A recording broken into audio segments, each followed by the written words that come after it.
Hi guys, it's Dr. Mona, and today I wanted to talk a little bit about fillers. Fillers have been around for a long time, and we've been using them really well. But recently there has been a little bit more fear out there, and there's this feeling of I don't want to look unnatural. So I think it's really good to talk about it. I want to go over what fillers are, some of the things that they can do, and then some of the things that they can't do. So let's go back in time and see, when did fillers actually start? So when I was in residency, we actually used bovine collagen. Yes, bovine. Bovine means cow. And so we actually used collagen that came from cows. There's a special herd of cows that was kept in order to harvest the collagen. And we would have to have patients come in. They would have to have a skin test because guess what? We're human, we're not cows. We have to make sure we're not allergic to that type of collagen. And then patients would have to come back, and if they didn't have a reaction, you could use it. And also, by the way, it only lasted like 3 months. So it was not a great option. A few years later, we came up with something using hyaluronic acid fillers, and Restylane was the first filler to use a hyaluronic acid filler. Why is that a great product? Because hyaluronic acid is actually something that is naturally occurring in our own body. So because we have it, we didn't have to test for it, and they lasted longer than 3 months. And so all of a sudden you have something that's naturally occurring, you don't have to test for it, and it lasted 8 to 12 months. So that's when I think people started seeing more and more fillers on the rise. Now, there's lots of hyaluronic acid fillers on the market. Juvederm is probably my favorite, but there's also Restylane, there's RH fillers, and there's Belotero, which is on the market. So just make sure that whatever filler that you have, your provider is comfortable using. They have different properties, which I won't go into, but some are better at lifting and some are better at volumizing. So what can fillers actually help with? So the word filler makes you think that fillers only fill, but that's not actually true. I think that when we first started using fillers way back when, we would actually address the line. So people would come in and they'd say, I don't like these lines. And they would just address this line. Or maybe they didn't like the droopy side of the corners of their mouth. So we would just address that. As we evolved, we realized that you actually have to look at why the face ages and address the causes of the aging of the face. So now what we do, and especially if you're in the hands of a good injector, you don't look at the line, you look at why somebody has the line. And so personally, I always look at what a filler can do to lift first, because as we get older, we start losing bone, we lose muscle, we start losing fat in our fat pads, and everything starts hollowing out here and starts falling forward.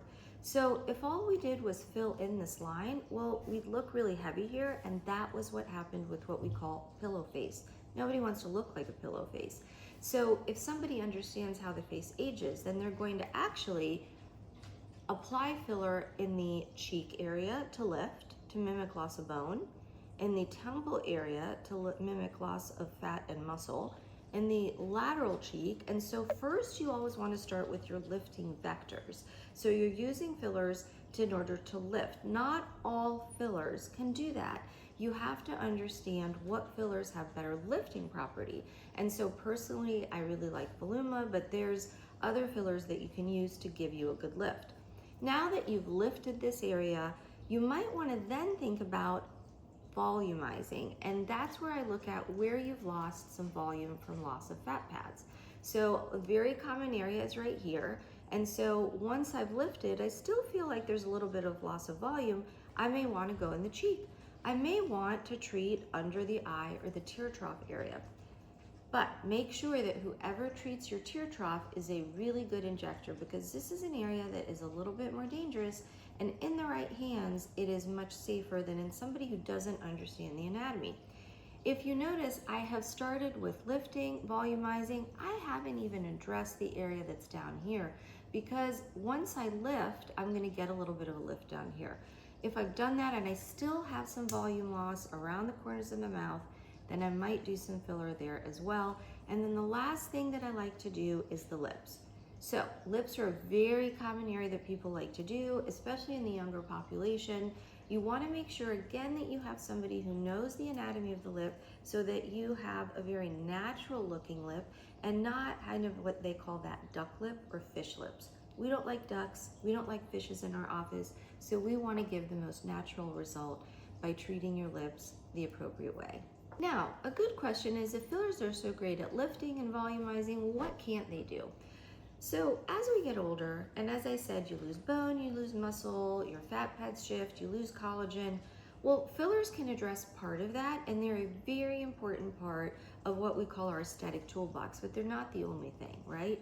So they can't actually tighten your skin enough to give you more of a lift. So for something like that, you might want to consider a tightening procedure, all right?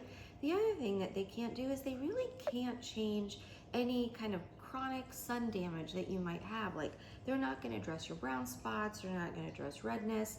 And so for something like that, you may want to consider chemical peels or light-based treatment, or you might want to do a laser. So fillers are a fantastic addition in our toolbox and looking at what somebody has, but they're not going to be able to address absolutely everything. Now, a lot of times when people come in and say, well, how long does this last? Because I don't really want to come in every 3 months and have this done. But fillers can last you anywhere, I'd say, from 6 months up to 18 months. So why is there that range? There's a lot of factors that go into that. Number one, it could be the type of filler you're using. Number two, it could be where your filler is being placed. So if you're using a filler in an area that has a lot of movement, like around the mouth, that might go away faster, right? Because you're constantly moving that area. If you're placing filler in an area that doesn't quite have that movement, like perhaps under the eye or in the cheek area, well, that might last you a little bit longer. So it does depend on where your filler is placed. The other thing is we're people, we're all different. Our metabolism is different. How we process things is different. So you might have somebody who's what I call a fast metabolizer, and they just blow through their filler. You might have somebody who their filler actually lasts longer than the 18 months, and I do think that that's possible. So length of filler varies, but I'd say a good average is to say about 6 to 18 months. And then people will also ask, well, how much do I need? Oh, I don't want to look unnatural. I don't want more than one syringe. The reality is, and maybe I could show you this in a different video, but filler in a syringe is very little. It's not even a teaspoon. So when we think about how much filler we need to use, if you have somebody come in who has a tremendous amount of volume loss or really needs a lot of lifting, one syringe just isn't going to do it. And so there's this fear that we don't want to use so many syringes.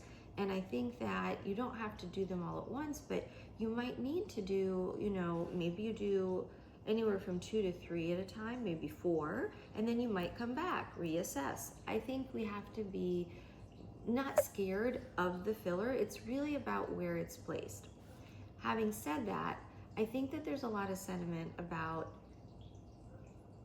looking unnatural. And as I said, if you place your filler correctly, if you know that where you're putting it, are you putting it on bone? Are you putting it, kind of in the area where the fat pad loss is? If you put it in the correct place, you will look natural. It's really having somebody who knows where they're going to place their filler.